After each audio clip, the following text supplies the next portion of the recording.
Bom dia, espero que todos estejam bem. Vamos falar hoje sobre etnocentrismo e o relativismo cultural na aula de sociologia. Muito bem. Eu coloquei aqui na lousa, não sei, agora estou vendo aqui, está meio espelhado, então está ao contrário. Mas eu imagino que depois, na hora do Facebook, não, do YouTube lançar, ele vai inverter, né, a imagem. Espero que sim. Então vamos lá. Está aqui etnocentrismo. Vamos começar por essa palavra que ela mesma se explica, então é legal você entender um pouquinho da etimologia da palavra, ou seja, os significados, né? Nem sempre ela vai dar conta, mas nesse caso aqui você ajuda, né? Por exemplo, primeiro você tem que saber o que é etno. Vem de etnia. Etnia é povo. Não confunda com população. Né? Mas o povo, porque qual a diferença de povo e população? O povo ele é marcado pela sua cultura. Né? Então aqui, eu coloquei aqui, então etno vem de etnia, vem de povo, vem de cultura, certo? Então, vamos falar então de cultura de um povo. Mas, continuando a palavra, então centrismo. Centrismo é quando tudo que é centrismo, né, quando você se coloca no centro das coisas, ou seja, você é superior, pessoal, que é a palavra aqui, é superior, mais importante em relação ao outro, né, aquele que é estrangeiro. Estrangeiro vem de estranho, daquele que não se parece com você, que é de diferente. Essas palavras, vocês vão entender que vão fazer bastante, tem tudo a ver com a aula. Pois bem,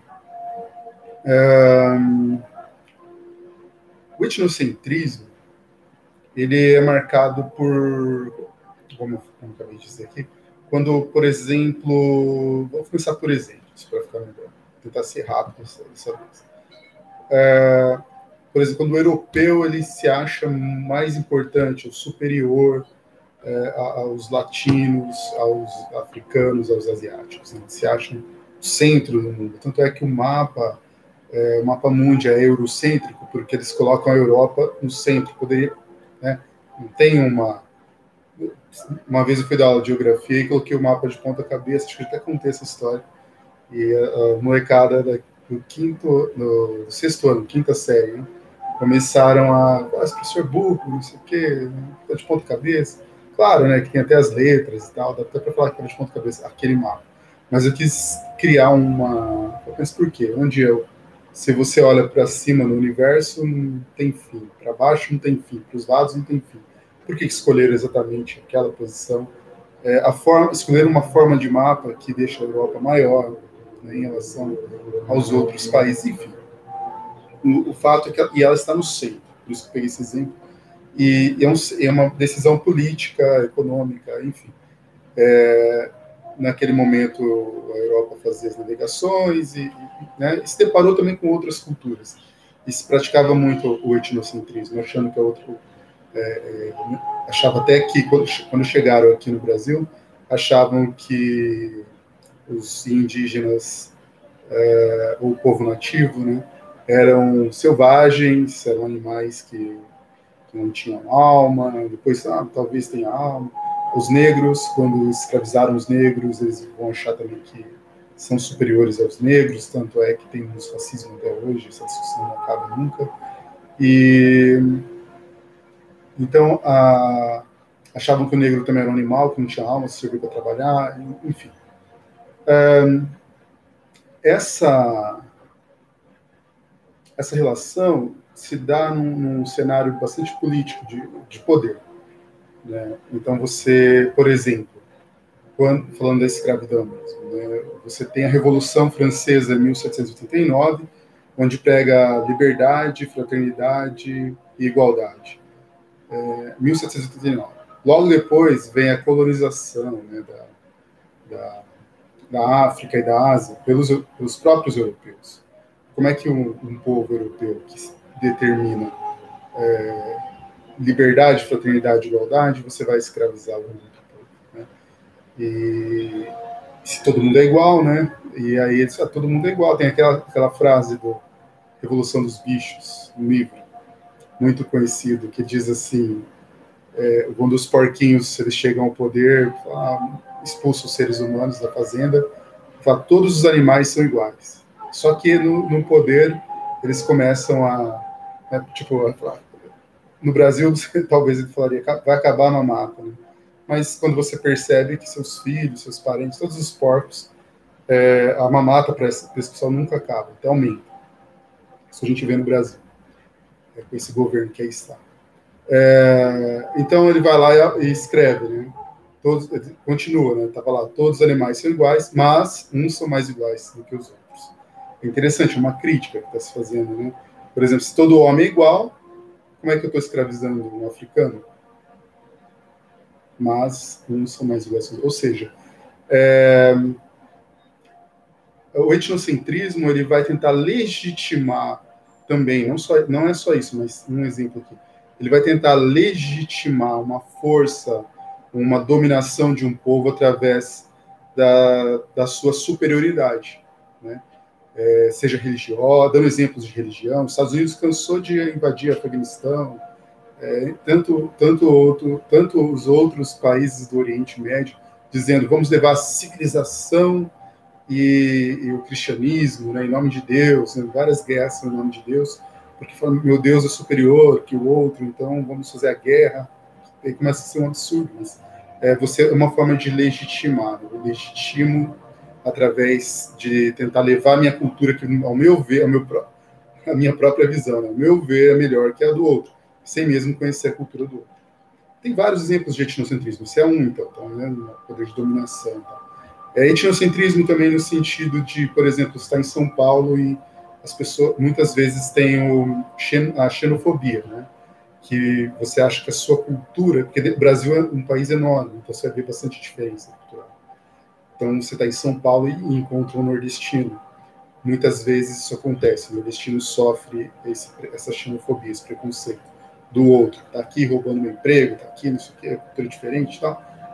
Então ele vai olhar e vai sempre tentar menosprezar a cultura do outro, o jeito de falar, o sotaque, o que ele come, como ele anda, enfim. Sempre a gente olha para o outro e eu já dizia o Sartre também, né? O outro é o inferno. Né? O inferno são os outros. O inferno são os outros porque o outro é diferente, ele também pode me julgar. Né? Tanto é que, por exemplo, o paulista pode ser xenofóbico com o nordestino, né? Com um gaúcho, com quem não é paulista, né? Enfim, um mineiro, né? Mas quando ele sai também, vai para outros lugares, ele também pode ser vítima da xenofobia, né? Tenho amigos que estão em outros países, vivendo em outros países, contam como, principalmente na Itália, né? Como a xenofobia é grande, não precisa falar brasileiro, né? As pessoas olham, escondem as coisas, né, para não ser roubado, como se criou um estereótipo e eles acham que a cultura deles é superior à nossa. Então, o etnocentrismo, a palavra já é bem autoexplicativa, né? Então, quando você coloca a sua cultura no centro e não quer entender a cultura do outro, já acha que é um absurdo a cultura do outro, e você acaba sendo xenofóbico às vezes, sendo injusto ou denegrindo a cultura do outro, enfim. Por quê? Eu gosto de usar esse exemplo que é bem fácil.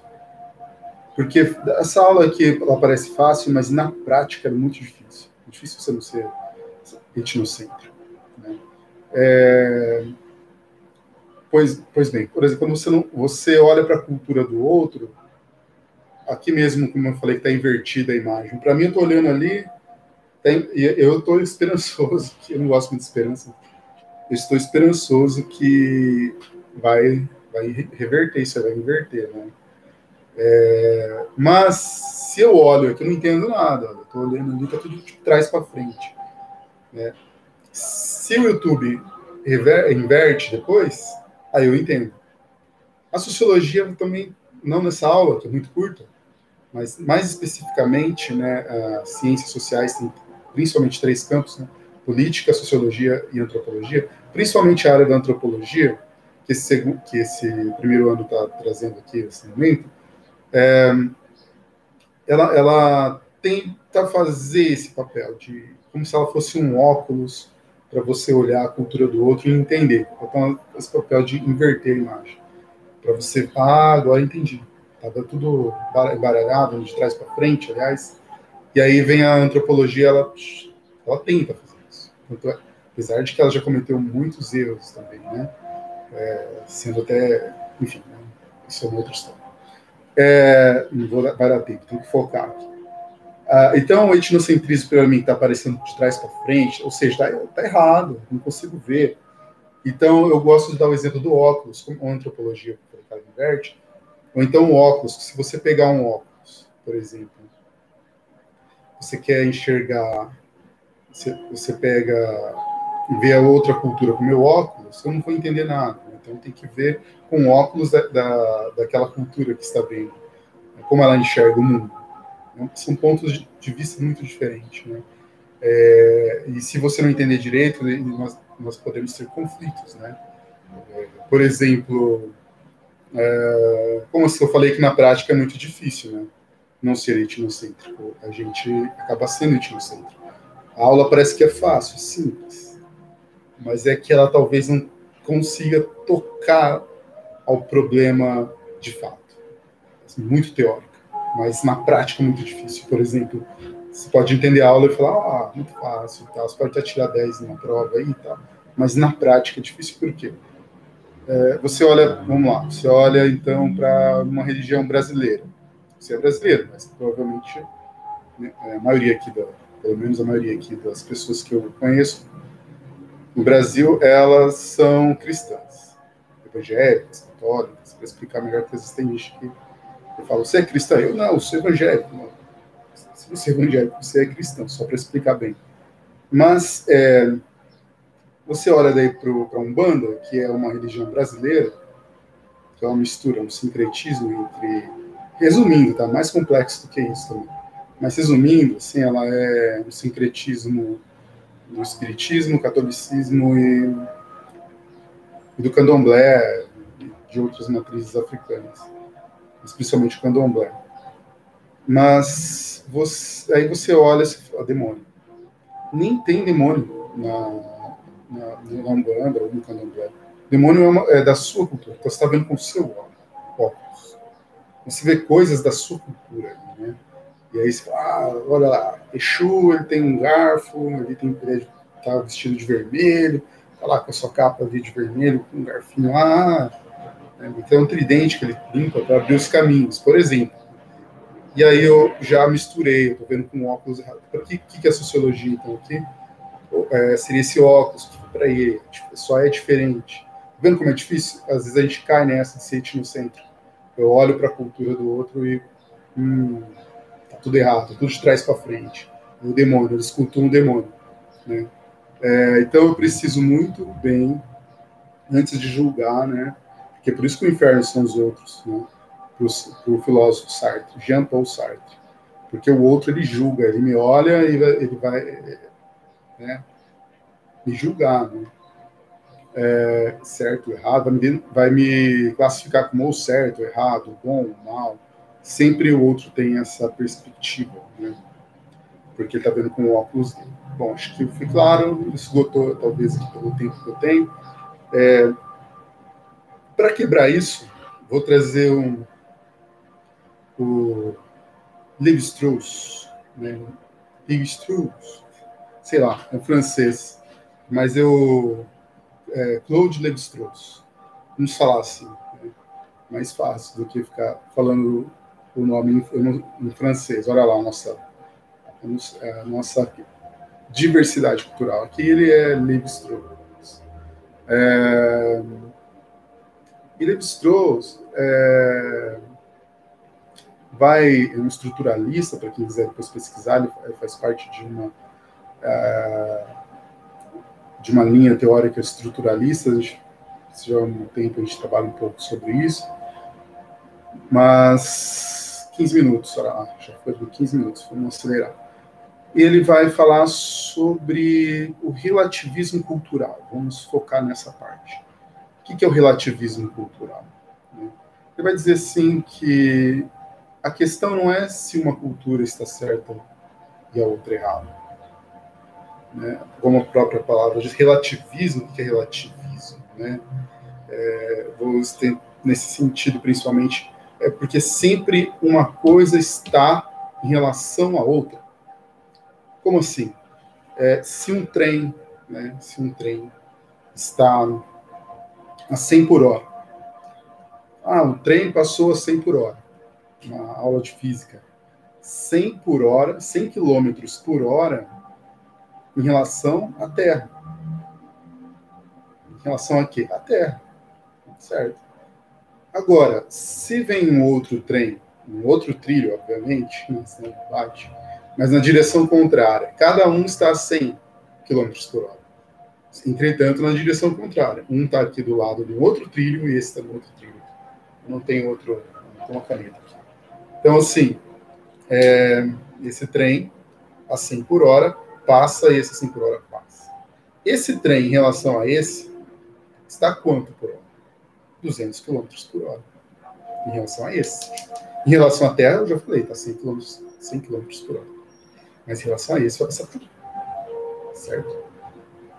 Se esses dois trens agora estão aqui, no mesmo, um lado ao lado, um do lado do outro, um ao lado do outro, e eles ambos também estão a 100 por hora, só dessa vez estão na mesma direção.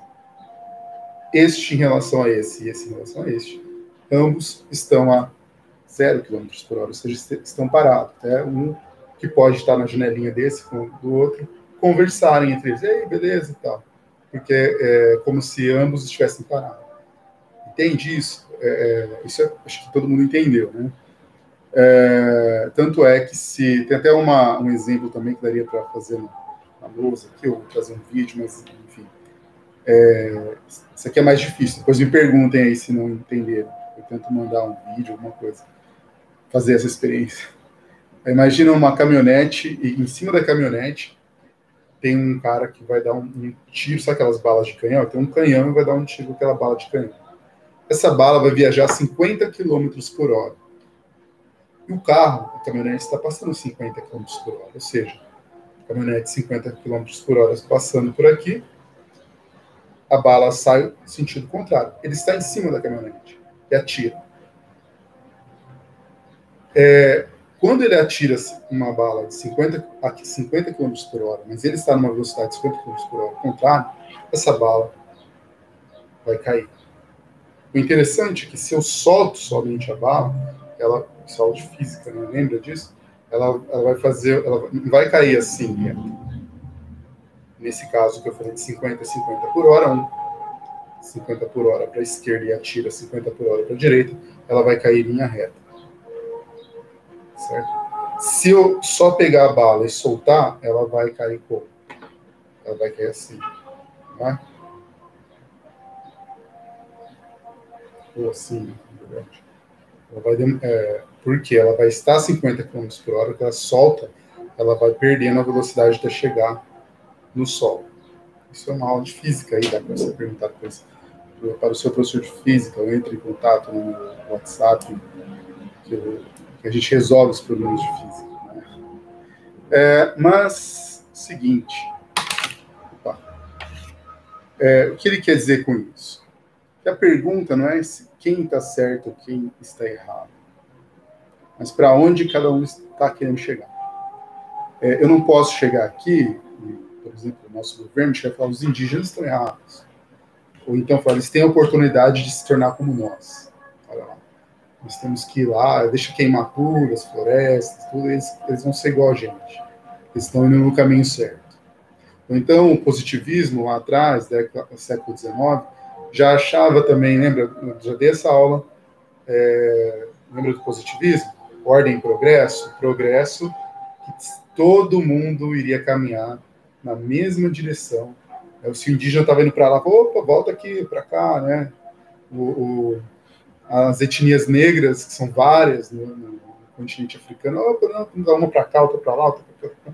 Não, pega todo mundo para cá, todo mundo ia ter que caminhar nos trilhos europeus e chegar até. Então, o Levi-Strauss está querendo dizer que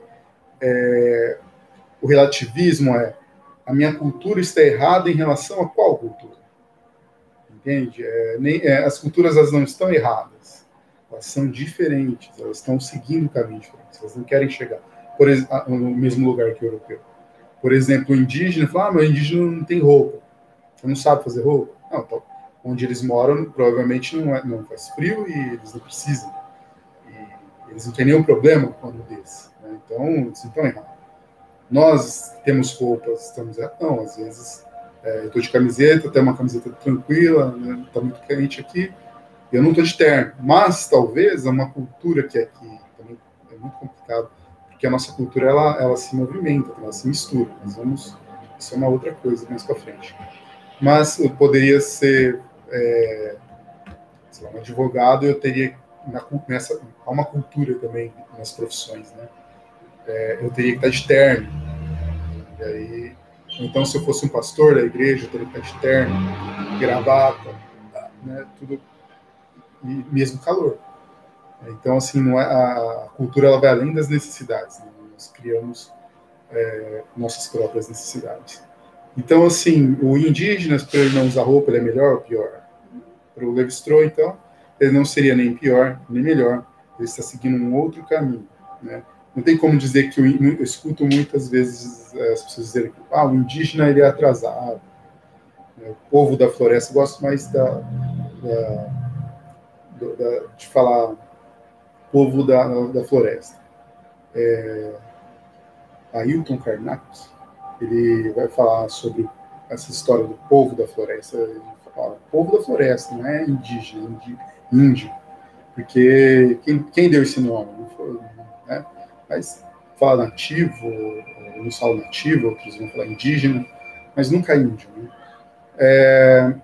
Mas o povo da floresta, não tem como eu chegar e falar que eles são atrasados. Eu, homem branco, que vivo na cidade, falo, mas eu tenho internet, eu busco conforto, eu trabalho para ter conforto, eu tenho carro, né?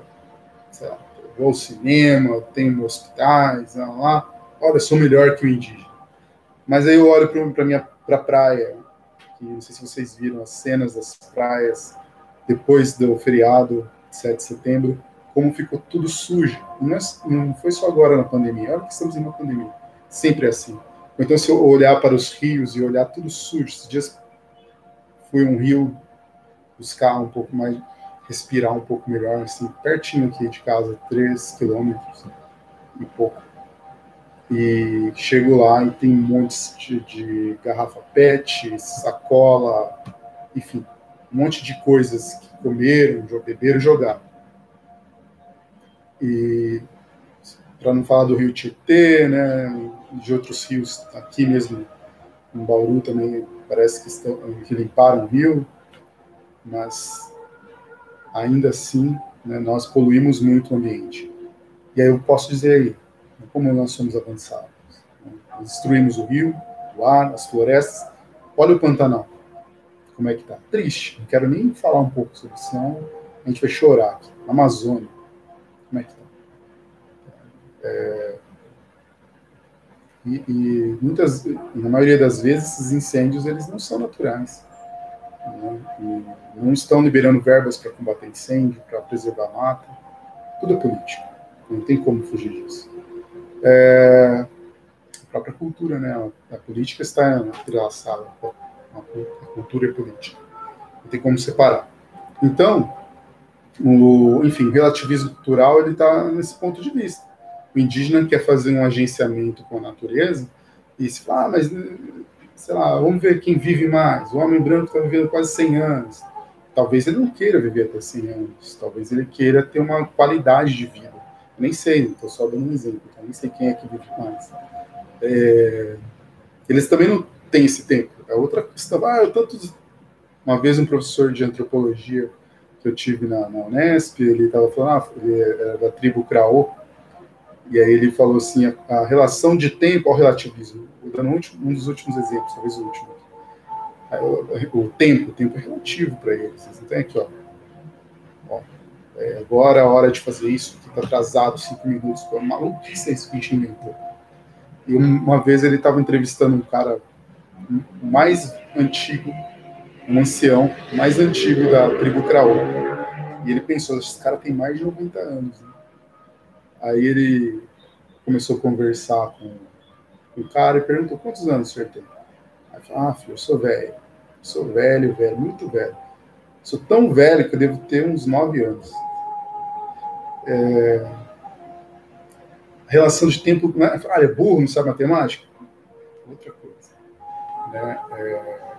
Eles sabem física e outras não separam. Né? Agora você está tendo uma aula de sociologia do primeiro ano e tal. Isso para o indígena, e eu meio que, como é dividido em instituições, nada pode parar, é um corpo orgânico, né? Que eu já falei isso para vocês, lá no positivismo, é como se fosse um órgão que não pode parar de funcionar nada, né? Na nossa sociedade. Do indígena, eles já tinham parado tudo, e falaram, vamos resolver esse negócio do vírus aí. Vamos... E aí não era separado religião, economia, tudo tá ligado. Vou dar outro exemplo, era o último aquele, mas não deu.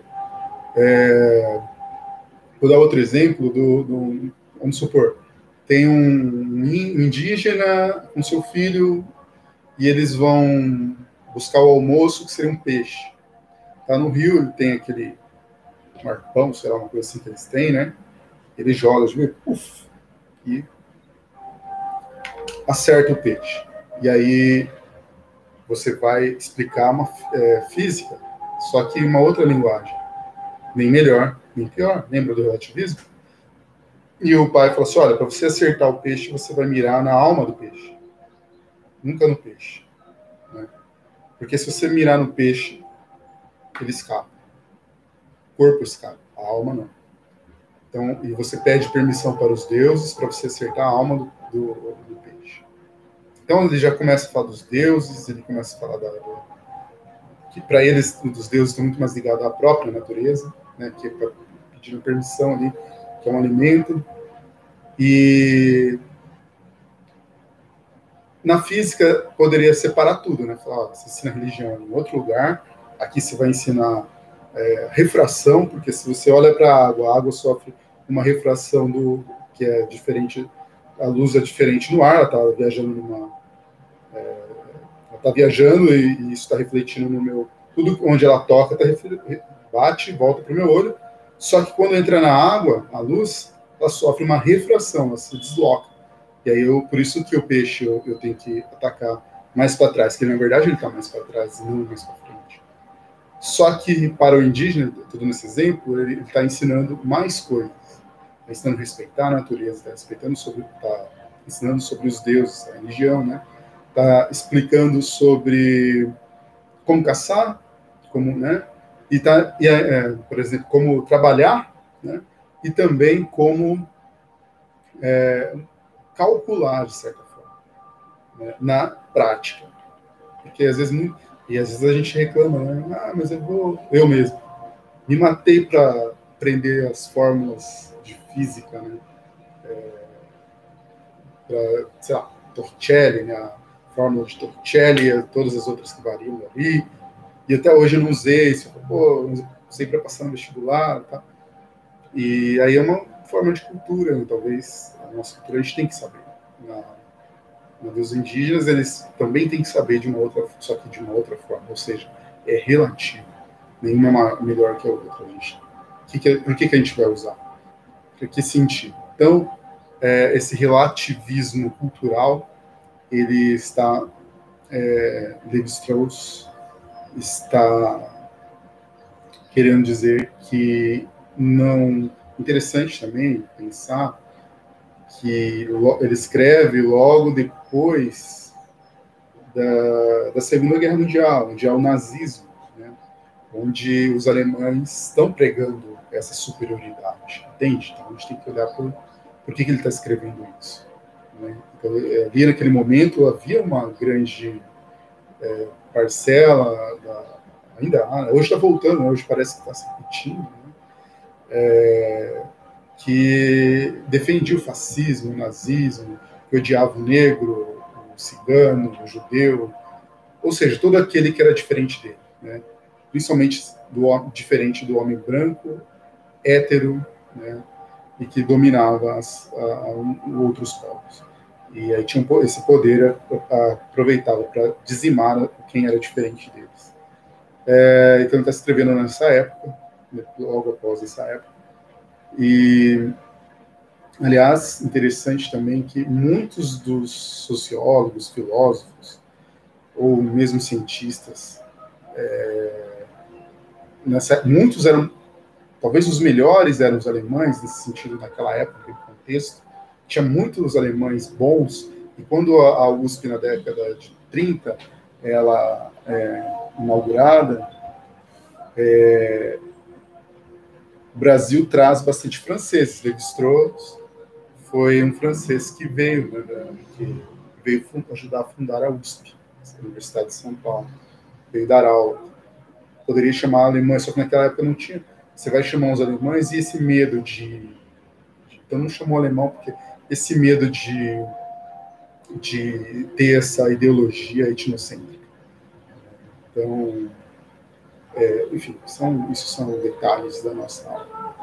Mas acho que ficou claro para todos o que é, então, o etnocentrismo e o que é o relativismo social. A gente continua na próxima aula. Espero